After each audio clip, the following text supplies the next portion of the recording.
Welcome to Thrilling Tales of Adventure. I'm Mardell, and now, let's set sail for adventure in Black Bartlemy's Treasure by Jeffery Farnol.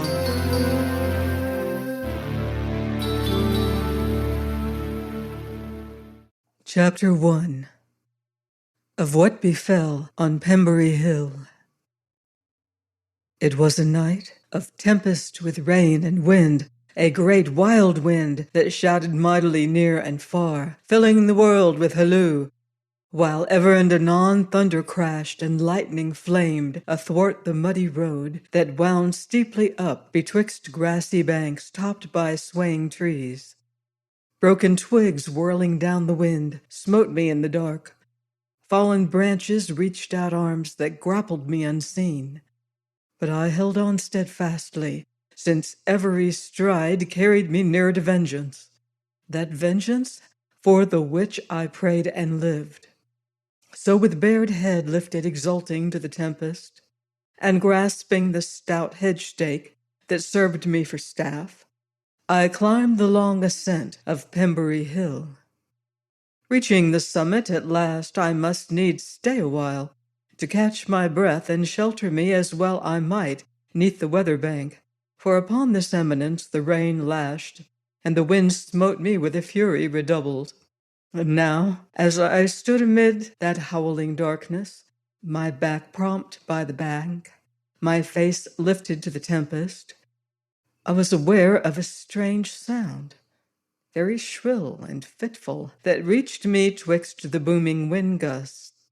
A sound that came and went, now loud and clear, anon faint and remote, and I wondered what it might be. Then the rushing dark was split asunder by a jagged lightning flash, and I saw. Stark against the glare rose black shaft and crossbeam, wherefrom swung a creaking shape of rusty chains and iron bands that held together something shriveled and black and wet with rain, a grisly thing that leapt on the buffeting wind, that strove and jerked as it would fain break free and hurl itself down upon me. Now hearkening to the dismal creak of this chained thing, I fell to meditation. This awful shape, thought I, had been a man once, hale and strong even as I. But this man had contravened the law, even as I proposed to do, and he had died a rogue's death, and so hung rotting in his chains, even as this, my own body, might do some day. And hearkening to the shrill wail of his fetters, my flesh crept with loathing, and I shivered. But the fit passed, and in my vain pride I smote my staff into the mud at my feet, and vowed within myself that naught should balk me of my just vengeance, come what might. As my father had suffered death untimely and hard, so should die the enemy of my race. For the anguish he had made me endure, so should he know anguish. I bethought me how long and deadly had been this feud of ours, handed down from one generation to another, a dark, blood-smirched record of bitter wrongs, bitterly avenged.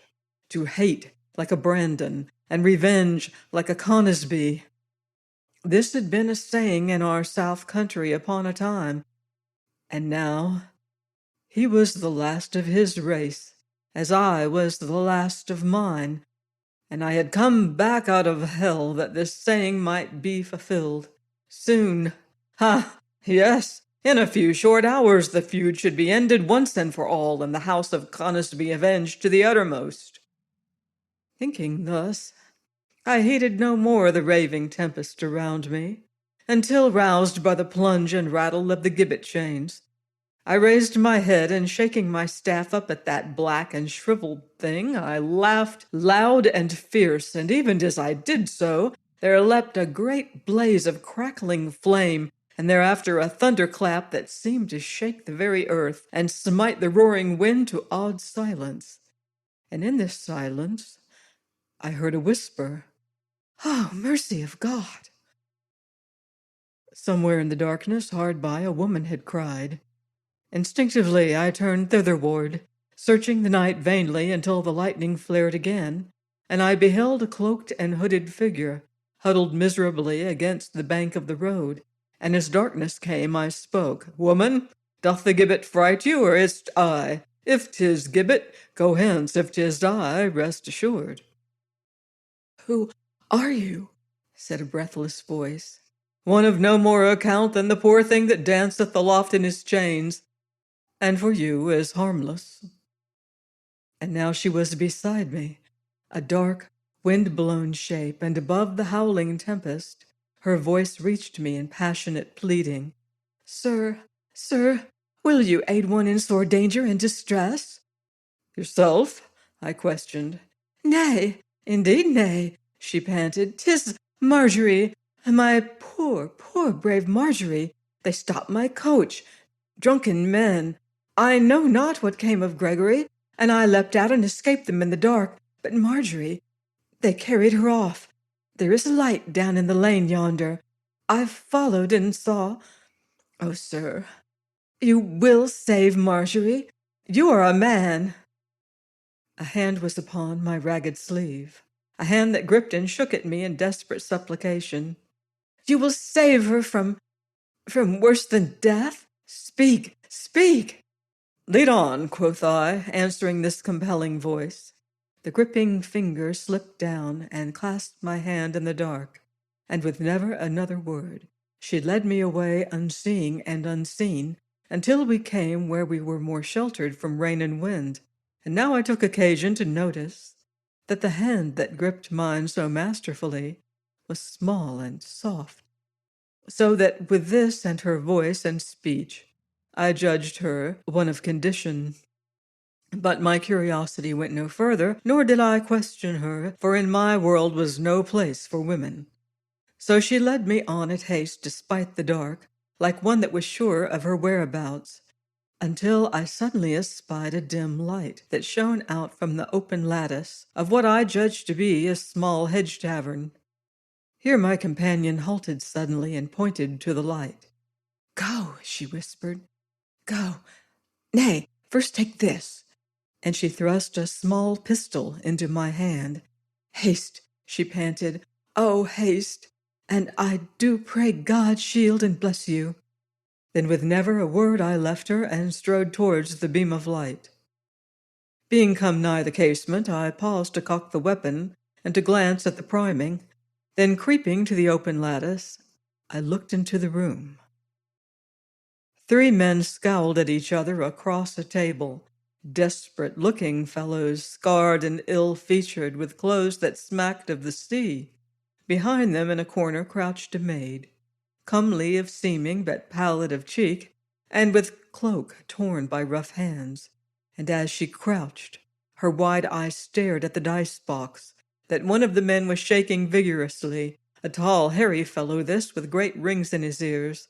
Thus stood he rattling the dice and smiling, while his companions cursed him hoarsely. With a twist of the hand the hairy man made his throw, and as the 3 evil heads stooped above the dice, I clambered through the window, leveled pistol in one hand, heavy staff in the other. "What do you set?" quoth I. The 3 sprang apart and stared at me, quite chapfallen. "What to do?" growled one.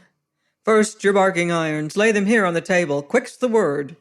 One after another they drew the weapons from their belts, and one by one I tossed them through the window. "What?" quoth one, a lank rogue with a patch over one eye and winking the other jovial-wise.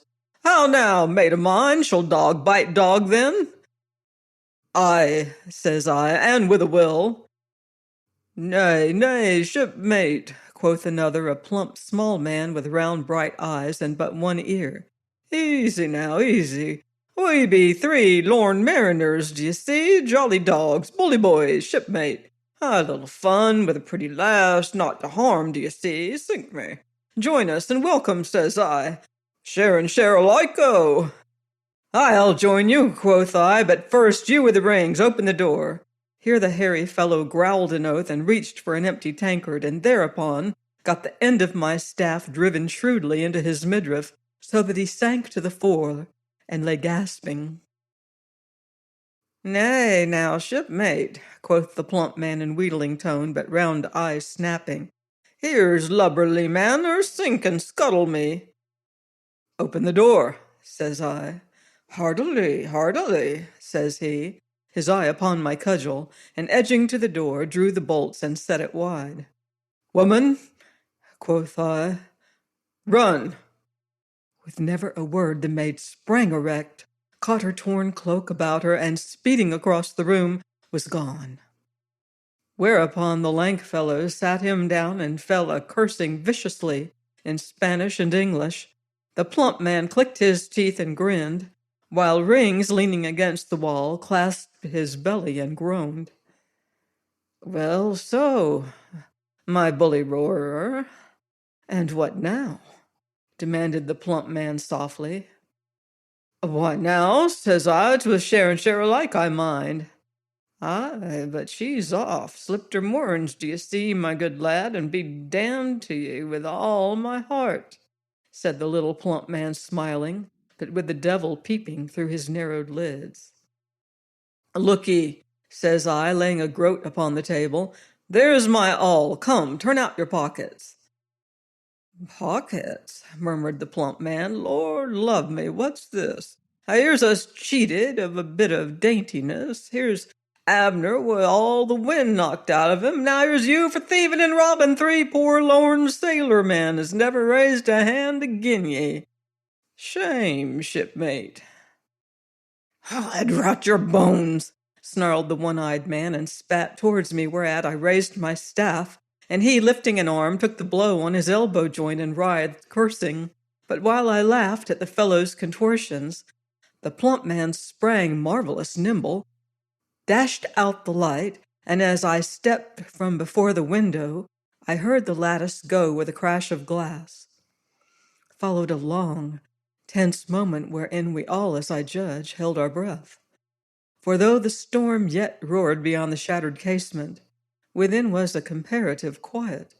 Thus, as I stood in the dark, listening for some rustle, some stealthy, creeping step to guide my next blow, I thrust away my pistol, and changing my staff to my right hand, drew forth the broad-bladed sailor's knife I carried, and so waited mighty eager and alert, but heard only the far-off booming of the wind. Then a floorboard creaked faintly to my left, and turning short, I whirled my staff, felt it strike home, and heard a fierce cry, and the uneven tread of staggering feet. "Fight, rogues!" cried I. "Here's meat and drink to me! Fight!" And setting my back to the wall, I waited for their rush. Instead, I heard a hoarse whispering, lost all at once in a woman's shrill scream out beyond the casement, and thereafter a loud voice that hailed, "House ho! House ahoy! Light ho! Show a glim, you drunken dogs!" And here followed a rush of roaring sea oaths drowned in a scream, louder, wilder than before. Then while this distressful cry yet thrilled upon the air, pandemonium broke loose about me. Shouts, cries, and a rush and trample of feet. The table went over with a crash, and the darkness about me rained blows. But as they struck random and fierce, so struck I, and as I do think, made right goodly play with my hedge-stake, until caught by a chance blow, I staggered, tripped, and falling headlong, found myself rolling upon sodden grass outside the shattered window. For a moment I lay, half dazed, and found in the wind and rain vast discomfort and refreshment. Then, in the pitchy gloom hard by, I heard that which brought me to my feet, an evil scuffling, a close and desperate struggling, a man's hoarse laugh, and a woman's pitiful pleading and sobbing. I had lost my staff, but yet I grasped my knife, and with this held point upwards, and my left hand outstretched before me, I crept forward, guided by these sounds. My fingers came upon hair, a woman's long soft tresses, and I remember marveling at the silky feel of them. From these my hand slipped to her waist, and found there an arm that grasped her close. Then drawing back my hand, I smote with my knife well beneath this arm and drove in the stout blade twice. The fellow grunted and, loosing the maid, leapt full at me, but I met him with clenched fist, and he went down headlong, and I crouched above him, and feeling him struggle to his knees, kicked him back into the mud, and thereafter leapt on him with both feet, as I had been wont to do when fighting my fellow slaves in some lazaret. Then, seeing he stirred no more, I left him, doubting nothing I had done his business. Yet as I went I felt myself shiver. For though I had been compelled to fight the naked wretches who had been my fellow slaves, I had killed no man as yet. Thus as I went, chancing to stumble against a tree, I leaned there a while. And now remembering those 2 blows under the armpit, what with this stabbing and my fall and lack of food, for I had eaten but once that day, I grew faint and sick. But as I leaned there, out of the gloom came a hand that fumbled timidly my bowed head, my arm, my hand. "Sir, are you hurt?" questioned a voice, and here once again I was struck by the strange vital quality of this voice, its bell-like depth and sweetness. "No whit," says I. Now as I spoke it chanced she touched the knife in my grasp, and I felt her shiver a little. "Oh, sir, did you kill him?" "And wherefore no?" I questioned, "and why call me sir?" "You do speak as one of gentle birth." "And go, like the beggar I am, in rags. I am no sir." "How may I call you?" "Call me rogue, thief, murderer, what you will, 'tis all one. But as for you," quoth I, lifting my head, "'tis time you were gone. See, yonder," and I pointed where a light winked through the trees, a light that danced to and fro, coming slowly nearer until it stopped all at once. Then rose a shout, answered by other shouts and a roar of dismayed blasphemy. At this, my companion pressed nearer, so that I felt her shiver again. "Let us be gone," she whispered. "Marjorie, come, child, let us haste." So we went on together at speed, and ever as we went, that small, soft hand was upon the hand that held the knife. So we sped through the dark, these 2 maids and I, unseeing and unseen, speaking little by reason of our haste.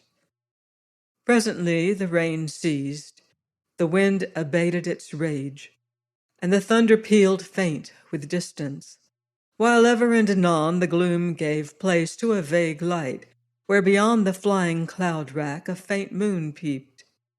Guided by that slender hand, so soft and yet indistinct with warm and vigorous life, I stumbled on through leafy ways, traversed a little wood, on and ever on until, the trees thinning, showed beyond a glimmer of the great high road. Here I stayed. "Madam," says I, making some ado over the unfamiliar word, "you should be safe now, and, as I do think, your road lieth yonder." "Pembury is but a mile hence," says she, "and there we may get horses. Come, at least this night you shall find comfort and shelter." "No," says I, "no. I'm a thing of the roads, and well enough in hedge or rick." And I would have turned, but her hand upon my sleeve restrained me. "Sir," says she, "be you what you will.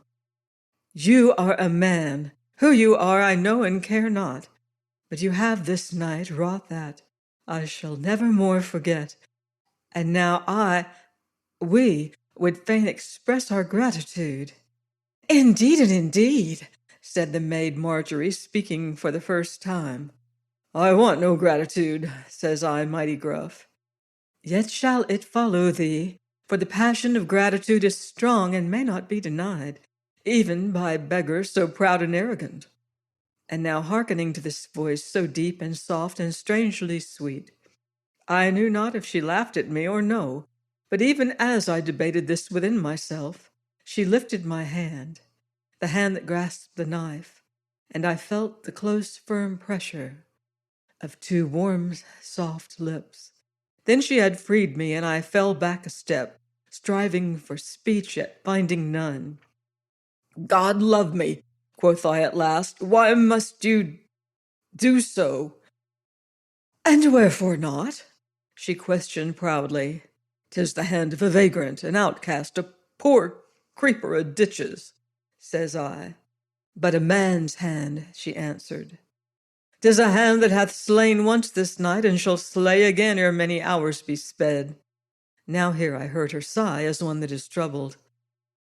And yet, says she gently, 'tis no murderer's hand.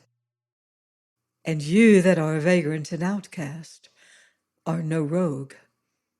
How judge you this, having never seen me? I questioned. In that I am woman. For God hath armed our weakness with a gift of knowledge, whereby we may oft times know truth from falsehood, the noble from the base, spite all their outward seeming. So do I judge you no rogue. A strong man, but very young, that belike hath suffered unjustly, and being so young art fierce and impatient of all things, and apt to rail bitterly against the world. Is not so? Aye, says I, marveling, truly 'tis like witchcraft. Mayhap you will speak me my name. At this she laughed, most wonderful to hear, and vastly so to such coarse rogue as I, whose ears had long been strangers to aught but sounds of evil and foul obscenity. Nay, says she, my knowledge of you goeth no further, but, and here she paused to fetch a shuddering breath, but for him you killed, that two-legged beast, you did but what I would have done for. Oh, man, had you not come, I should have killed him, maid though I am. See, here is the dagger I snatched from his girdle as he drove with me. Oh, take it, take it. And with passionate gesture she thrust the weapon into my grasp. Oh, madam, my lady, cried her companion, look, yonder be lights, lanthorns aflare on the road. 'Tis Gregory, as I do think, with folk come to seek for us. Shall we go meet them? Nay, wait, child. First let us be sure. So side by side we stood all three amid the dripping trees, watching the tossing lights that grew ever nearer, until we might hear the voices of those that bear them, raised ever and anon in confused shouting. Aye, 'tis Gregory, sighed my lady after some while. He hath raised the village, and we are safe. Hark! Cried I, starting forward. What name do they cry upon? Mine, sir. Oh, my lady, roared the hoarse chorus. Oh, my lady Joan, my lady Brandon, Brandon, Brandon. Brandon, cried I, choking upon the word. Indeed, sir, I am the Lady Joan Brandon of Sheen Manor, and so long as life be mine, needs must I bear within my grateful heart the memory of— But waiting for no more, I turned and sprang away into the denser gloom of the wood, and ever as I went crashing and stumbling through the underbrush, above the noise of my headlong flight, rang the hated name of the enemy I had journeyed so far to kill. Brandon. Brandon. Brandon. Please join me next week for another swashbuckling story on Thrilling Tales of Adventure.